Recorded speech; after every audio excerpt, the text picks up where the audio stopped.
Avançando para a lição do domingo, que tem como título Um Novo Moisés, vamos considerar um pouquinho que Moisés, como já mencionamos, havia morrido, Josué nomeado como novo líder, indicado por Deus, executado por Moisés, essa transição.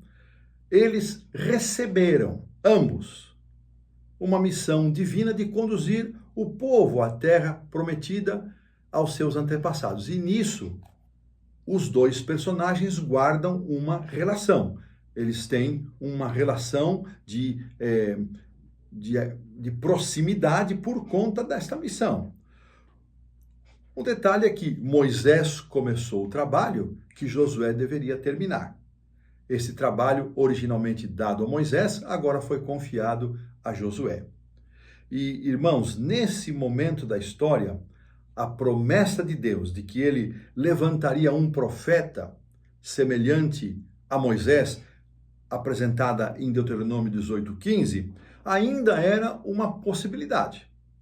Muitos teólogos e estudiosos da Bíblia querem crer que esta promessa de Deuteronômio 18:15, ela se cumpriu plenamente na pessoa do Senhor Jesus, e eu compartilho com essa ideia.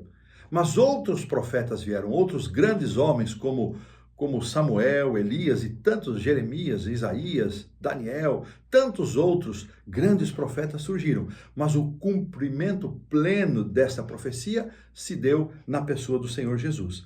As palavras de abertura do livro de Josué lembram a nós, leitores, essa promessa. E, ao mesmo tempo, criam uma expectativa de que, de alguma forma, ainda que parcialmente, ela se cumpriria.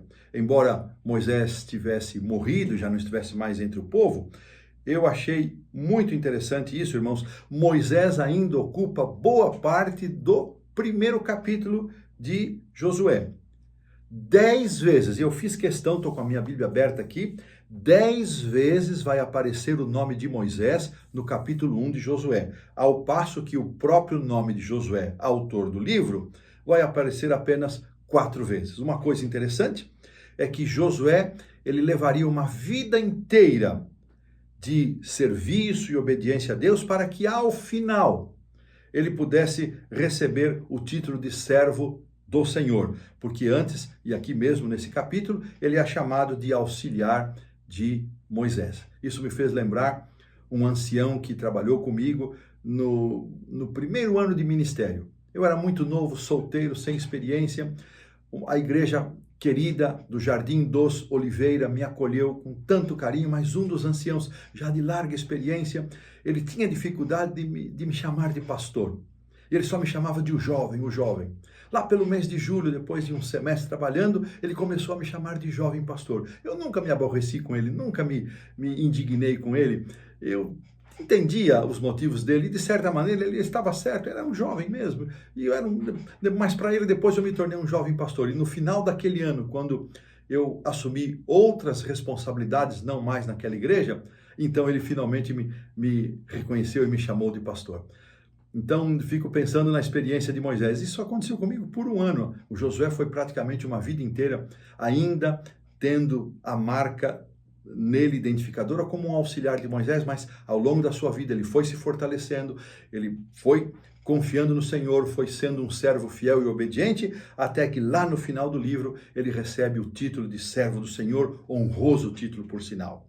Mesmo que esse primeiro capítulo que nós vamos considerar bastante nessa semana, ele apresente a transição entre Josué e Moisés, o personagem mais importante não é nem Josué e nem Moisés. O personagem mais importante é o próprio Senhor, cujas palavras abrem o livro e cuja direção é o seu tema principal. Irmãos, o Senhor Jesus precisa ser o personagem principal da nossa vida, o principal personagem da nossa história, o cabeça da igreja, o Senhor de todos nós. Será que Jesus ocupa esse lugar no nosso coração, na nossa vida? Desta maneira, colocamos um ponto final na lição do domingo.